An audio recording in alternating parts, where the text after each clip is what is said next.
In any life, we have highs and lows, light and dark, wins and losses. What happens when we encounter that moment in time when what happens next could change everything? Join us as we step into another person's inspirational moment and see how we can connect their experience to ours. This is Greg Stevens, and you're listening to A Shot of Inspiration.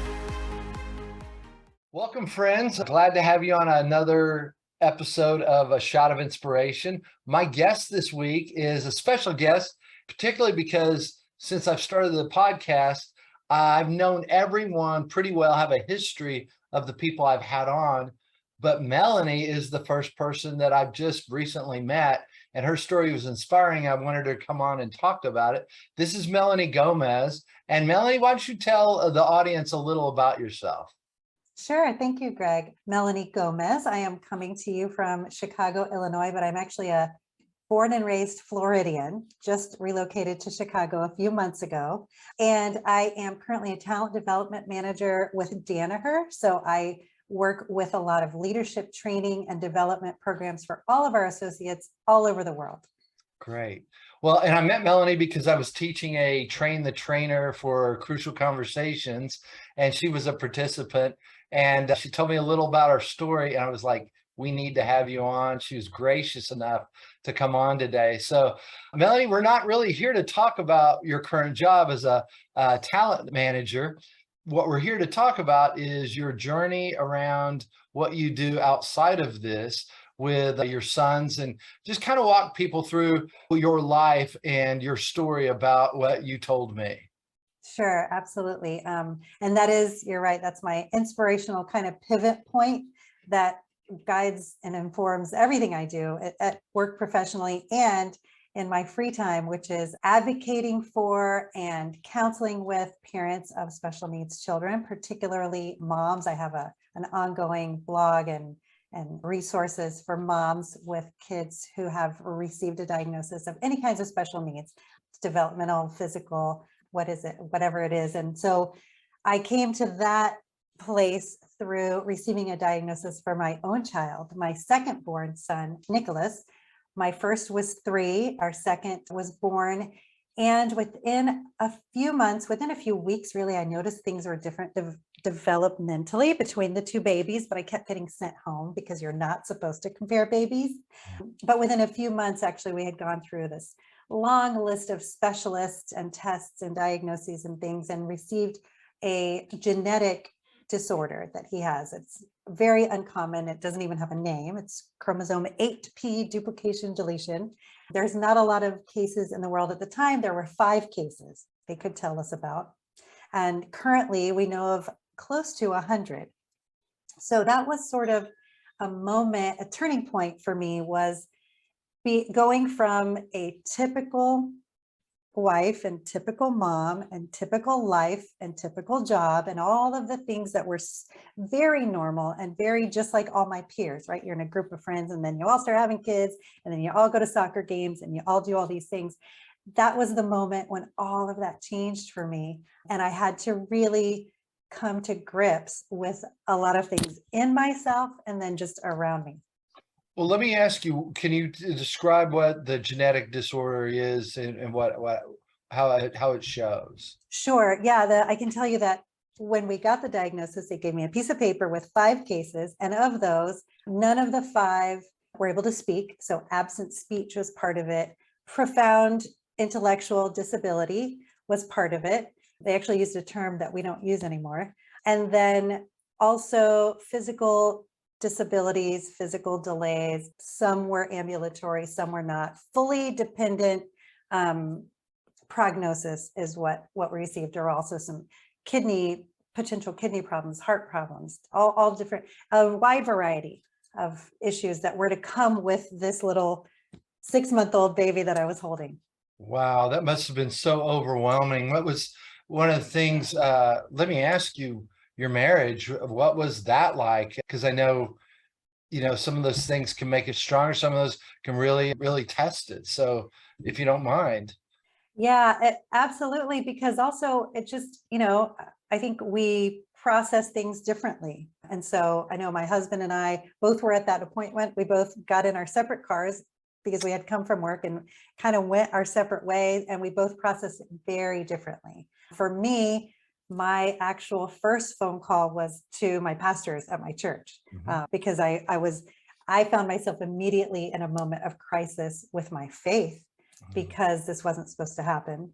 And it didn't seem fair, and it didn't seem right. And all the things that I believed weren't really lining up with what the doctor was telling me. So we both processed it very differently. And honestly, it took a few years for us to kind of come together and even share how we processed it. But I'll tell you that for us, Nicholas, which is my son's name, actually started becoming a glue for our marriage that held us together. I know that's maybe not the typical story, or not what you hear of as much, but because we were the only two people that really understood what was going on with him, we were the only two there battling in the trenches through MRIs and tests and specialists and therapies.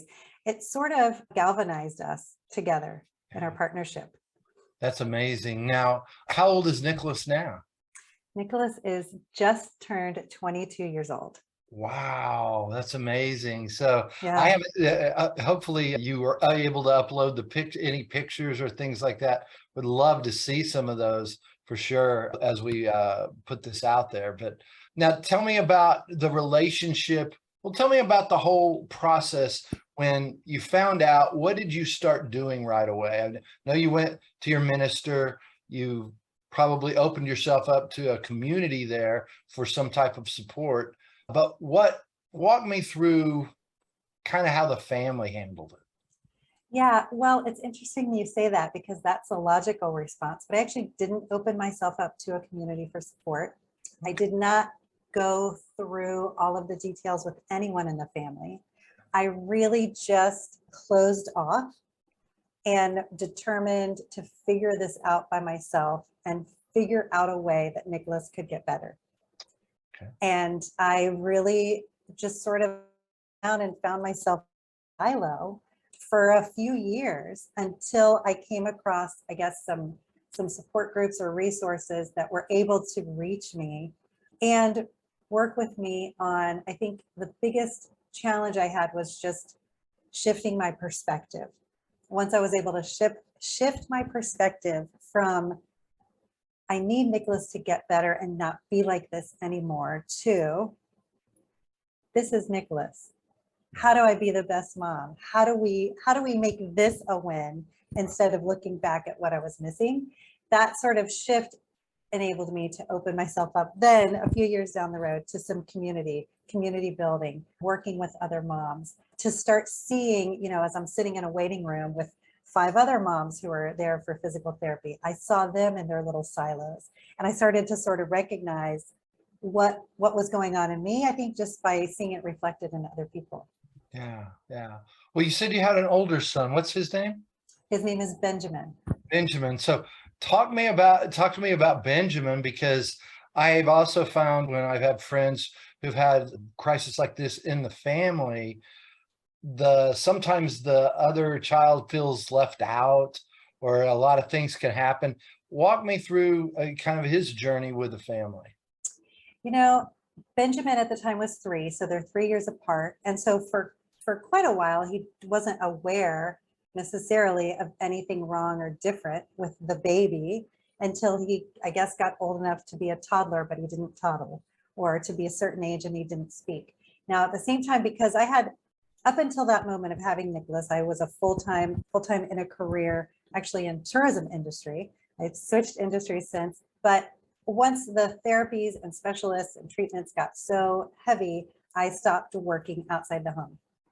So I homeschooled Benjamin, and I just devoted myself to homeschooling him and then taking Nicholas to all of the different things. I mean, he had a really, really busy schedule, like 6, 7 appointments a week. So Benjamin was able to just sort of grow up in a way that he perceived Nicholas was normal. Other people probably had brothers like this for all he knew. And it was a I think, and I believe now, he would say he's 25, he's married, he's actually also a minister. He just took his first job as a pastor. He would say that it helped him to be a really accepting, loving, compassionate person. He had no preconceived notions about anyone's abilities or limitations. And so I think while there were challenges, while there were times he didn't get as much, well, he never got as much attention as Nicholas did. Right. That's the truth of it. Yeah. But from an early age, we taught him that time that you get from parents is not the same, does not equal how much love you have from your parents. And so I think it was great developmental tool now in hindsight to create a man who's really passionate and kind and very accepting and understanding. That's awesome. Well, as you were saying that, I was just thinking about you and how that chiseled out kind of who you were in the world. And tell me what you're doing with that. And we know why, but tell me what you're doing with what you've learned now. What I'm doing is trying to share the message to any mom or parent I can find that special needs can really be a special life in all of the true purest form of special. It can be a great journey. It can be a fulfilling journey. Nicholas has a wonderful, full life. And so as I've been able to shift my perspective and sort of just stand back and see that he has a great life and we have a great life, and I'm able to share that message. So I wherever I can, on Instagram or social media, through a blog, through speaking engagements, I speak at different conferences for parents with special needs, just because I know those early years, I was so defeated, so disappointed, that I felt guilty for being disappointed.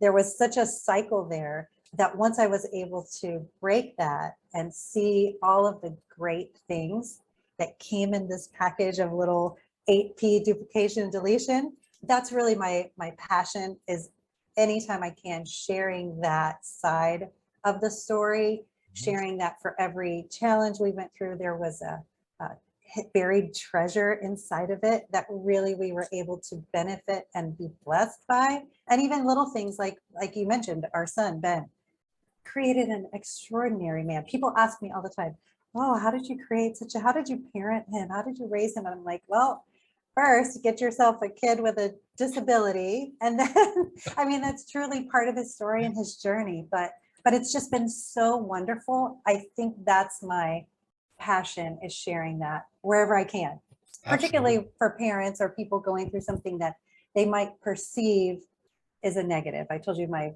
big moment was perspective. And so that's really what I'm trying to do. Right.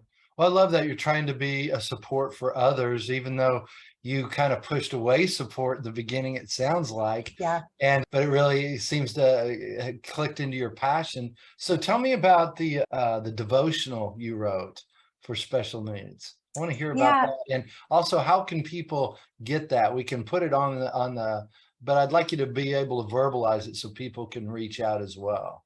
Yeah. Thank you so much. What I noticed, I think I mentioned to you that early on for me, because I was a person of faith raised in the Christian church, I really did find it to not line up with what I believed would happen to someone who was a Christian, who was a believer, who was doing all of these things. I read my Bible, I prayed, I did all the things. So it didn't line up for me. And I couldn't find anywhere to go for that answer. Even I mentioned I contacted my pastors. They tried to help me, but they didn't ever have an experience like this. No one had an experience like this. So it was hard to get those things to line up. And so what I did was I took the 14, there's probably a million, but the 14 biggest hurdles that I faced, where I said, this doesn't match what I thought was supposed to be in scripture, or what I thought God said about peace or joy or fulfillment. So all of those areas where I struggled in the early years, as time went by and I found graciously all those answers, and they were all, yes, this does line up because it's so beautiful. So I just wrote different devotional that took a scripture and said, here's how this works during the special needs journey, and here's what it looks like. And just, let me help you open your eyes to see it this way. And you might also agree that here's what that looks like. And it is true. And all the things can still be true while you're walking out a special needs diagnosis or whatever you're walking through, whatever challenge you're in. It can Right. all still be true with the right perspective. That's awesome, because what I just heard you say is you took the disconnect and you built a bridge around it. Yeah. And that's that, to get from one side to the other. I think that's what people need when they're going through the chaos of that and feeling like no one understands. And I love that you did that. So now, do you also go out and speak to different groups? So originally I was speaking on the topic of a devotional, which is called Bundle of Joy, and that's on Amazon. And just talking about those big hurdles that we have to overcome and sharing that really almost in a workshop setting of talking through it with parents. More recently, I'm speaking a lot on the transition to adulthood with special needs, because that I encountered when Nicholas turned 18 became almost like its own new diagnosis again, because I went from being the mom of a child with special needs, which is thankfully a very well supported person right now in our community. A mom with a child with special needs, I've found in most places, at least in the US, you can find really solid, great support, most cities. And being a parent of an adult with a disability is this group that's completely off the map. And so like it truly felt almost like a new diagnosis again, because I was back at square one.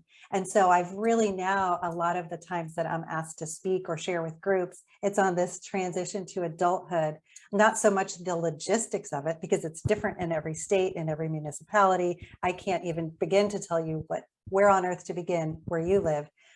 But the spiritual hurdles, the emotional, mental, and even physical challenges are the same for all of us. Because if you're a parent of an adult with a disability, that means you're probably getting close to pushing 50 or above.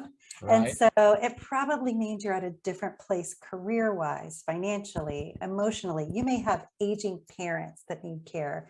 So it's this whole new world that I've discovered. And so I think my sweet spot in sharing and talking and guiding people really is wherever I'm learning my freshest lessons.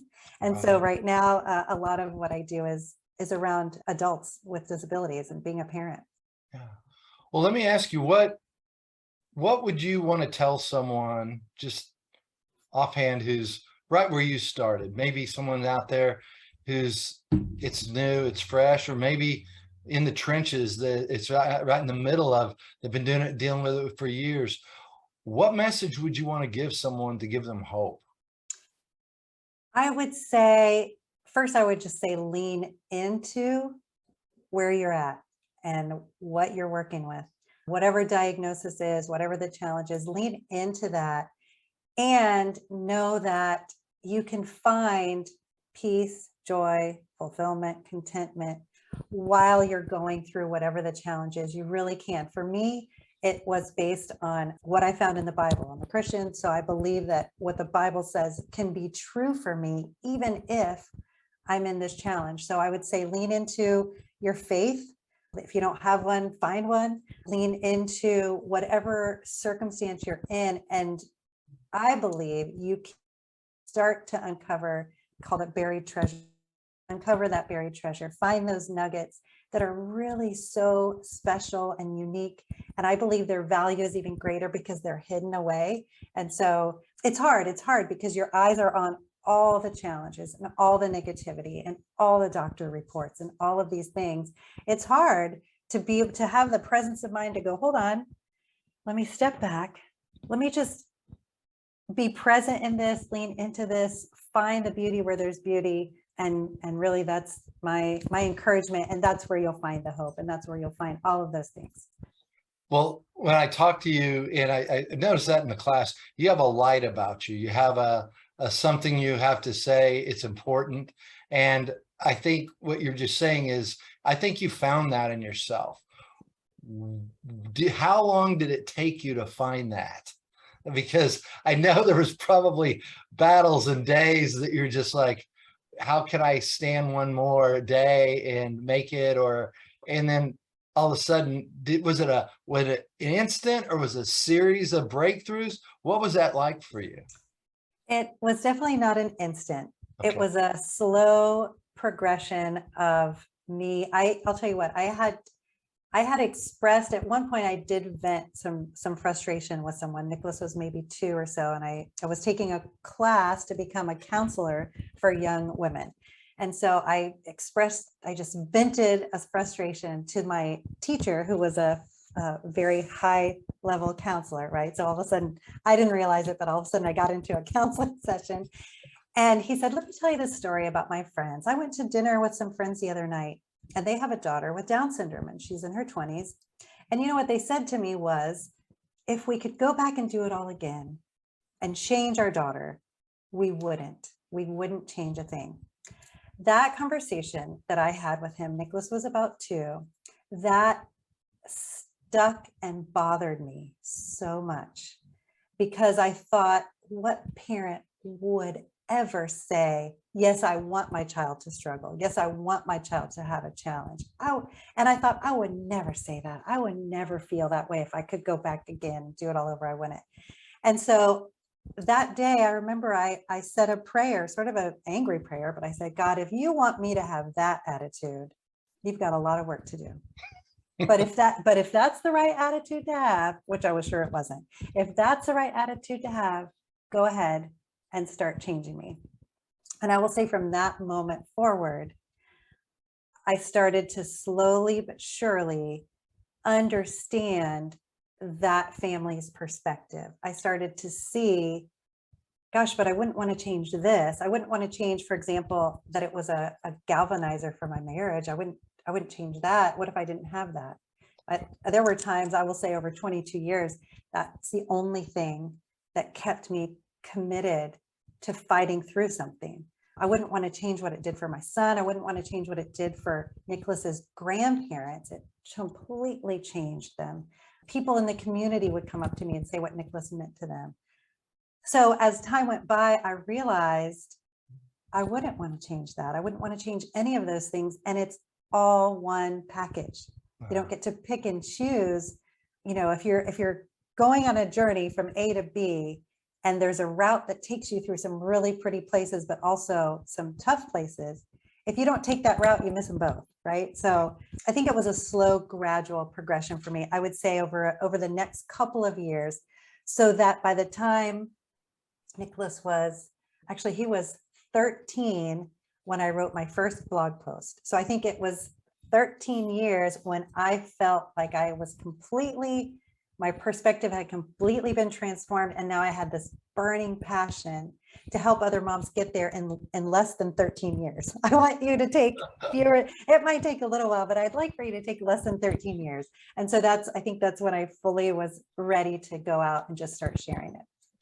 I love that, because what you've said is what I've truly experienced myself. Is I had a couple of aha moments around spirituality, but I think my real spiritual growth happened in stages over the pain I went through and the growth. I mean, I think it's just, also, I don't believe you're given more than you can handle. So each time you're given a little more. I think probably the weight of it when it first hit you was just so shocking though. Yeah, and that's true. You're right. I would say still to this day, I mean, Nicholas is 22. He still has the same diagnosis. So I still have moments that are challenging. We still run into, believe it or not, we'll run into something new that we haven't had to deal with before. And so it still knocks you down for a minute, but it's sort of like working out. The more I've built those muscles of resilience, of remember perspective, remember that this is good and it's not bad, and that we've gotten through all of these different things. The more I can look back on what we've gotten through and know that I've got those muscles to pull myself back quicker, it's an easier rebound. It's a momentary thing that passes, and then I just can kind of get back up and go, okay, we got this, we can do this, it's all right, let's go. But I will tell you also 22 years later, Nicholas can speak. He talks all the time. I would say the most common thing that we say to Nicholas is, shh, stop talking. Honestly, he loves to talk. All the time he talks. He is ambulatory. He's a joy. He's great. He Well, that really was is wonderful. that was my next question. What's a typical day for the family right now? What would it, for our listeners, viewers, what would it entail? What was a kind of a typical week maybe? Yeah, well, especially since we've moved and since he's older, so he's not in school. Right. School was a bit easier, but it's my husband and I both work from home. So it's wake him up, we wake him, we dress him, help him go to the bathroom, put his TV on for him, Disney Channel, Disney Plus all day, get him, make the breakfast, feed him the breakfast. We have some different day programs that he participates in. So depending on what time that starts, get him ready, put him in the car, take him there. He'll be there for 3 to 5 hours. So when we try to get the most of our work done and try to get to the gym at the same time, come home, dinner, feed him dinner, give him a bath or a shower, get him dressed in PJs and get ready for bedtime. So there it's a fully supported, all the daily life skills are we do. So it's a heavy lift, but also he can walk, he can talk, he can tell us what he likes and doesn't like. That's a So blessing, such yeah, a it is. blessing. It It really is. is. Oh, I'm so happy that I'm sure those nuggets come along the way. And Yes. was it anything that you found that helped him where he bridged the gap in speaking, or was it it was just something that occurred? You know what? We were going to speech therapy every day since he was able to get a prescription for speech therapy. And so his first word was at age 4. And so we didn't give up. I had a lot of moms say to me, don't give up, don't give up. And I was like, he's 4. I mean, and his first word was at age 4. And so he doesn't speak great. They're not full, long, complete sentences, but he can fully communicate what he wants. So that's another part of that, having hope and having the courage to keep going. Mhm. Going to all those therapies is hard. And sometimes you don't see those results come through, or going to, I remember occupational or physical therapy where he couldn't turn over from his back to his tummy and he would sweat when they were trying to make him do it. And I thought, is this torture? Should I not be doing this? Like, this is awful. But he eventually got it. He eventually stood. All of those things happened way delayed, but they all are so sweet. I mean, for his first word, I think Benjamin came out of the womb speaking. And so we laugh about it. I'm like, I didn't even write down your first word because you were just over there talking up a storm. Nicholas, we, celebrated, and we have all these videos and all of these things. And so that's one of those things, like you said, that the sibling kind of can sort of feel it either way. But in Ben's case, he was like another proud dad junior over there cheering him on when he would say something or walk. So it worked out for us. That's so good. Well, let me ask you, what is a couple of things that are Nicholas's favorite things to do and things he hates? I mean, his favorite thing is music. So anything that has to do with music. And interestingly, now that I told you, there's close to 100 cases of 8p duplication deletion. And there's a center in New York City and now in Denver that are collating all of the responses from parents about all these things. And music is one consistent theme that every person with 8p really has an affinity towards music. I've had musicians tell me, did you know that he has perfect rhythm? I'm like, what? And they said, yeah, I saw him clapping over there. He's perfect rhythm. So music is a big deal for him. So anything musical. We've been to Broadway musicals. We travel a lot. We've been to Broadway musicals, musical movies, anything on TV or live that has to do with music, he's all about. So that's definitely one of his favorite things. His least favorites, he doesn't have a lot. He's a super happy guy. He hates balloons. He hates balloons. He hates balloons and clowns. But I don't like clowns either. I was going to say, I've been told that's like 50% of the population. So I think it's fine. Oh, that's good. I still like balloons though. So Okay. that is so good. Melanie, it's been a joy having you on. Before we break, is there anything you would like to leave our listeners with before we finish up? Any final thoughts or anything that you can help inspire them with?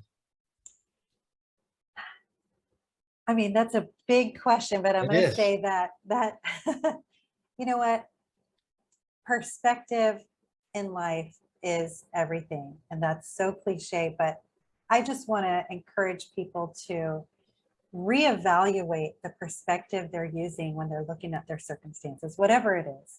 Just step back from that for just a moment. Are you using a perspective that somebody else gave you? That even that the world around you told you need to have a negative perspective on this and you need to see that as something bad. Just really reevaluating the perspective. Dig in yourself and find where that perspective came from. And do you want to validate it and say this is legitimate, or say, you know what, no, I'm gonna seek another better source of truth for my perspective so that I can see my situation, my circumstances, whatever's going on in the right way. I'm not saying rose-colored glasses. We don't have rose-colored glasses over here. We are fully grounded in reality. And within that, there is beauty to behold if we're using the right perspective. That's great. That's great. I truly believe, thank you for that, because I believe that is our human superpower, and Yeah. it can handle so many different obstacles. So Melanie, thank you so much for being a guest. And we'll have all of your information out there. Also, just real quickly, how can people get a hold of you? I want people who are listening to be able to hear about it. Yeah, definitely. That's the logistical thing I would say. I would tell people, find support network, find a support. I mean, now back in my day, there wasn't social media when I was going through this, but there's social media groups, but find a supportive one. Don't find one that is all pity parties and complaints. Find a support group that is uplifting you, that is encouraging you, that is challenging you. Certainly you can follow me and find me and a bunch of my friends. My Instagram is redefine special. That's where I'm most active. I've got a Facebook page, Redefine Special. I've got a website, redefinespecial.com, and then my blog, A Bundle of Joy. I mean, Great. my book is A Bundle of Joy. Thank you so much for being our guest. That's perfect. I so appreciate having you. And everyone, see you on the next episode of A Shot of Inspiration. Thanks for joining us. Bye-bye. Thanks for listening to this episode of A Shot of Inspiration. If you like this or any of our other episodes, make sure you rate it and share it with a friend. This is Greg Stevens, and we look forward to being with you next time. Until then, be bold, be courageous, and respectfully speak your truth.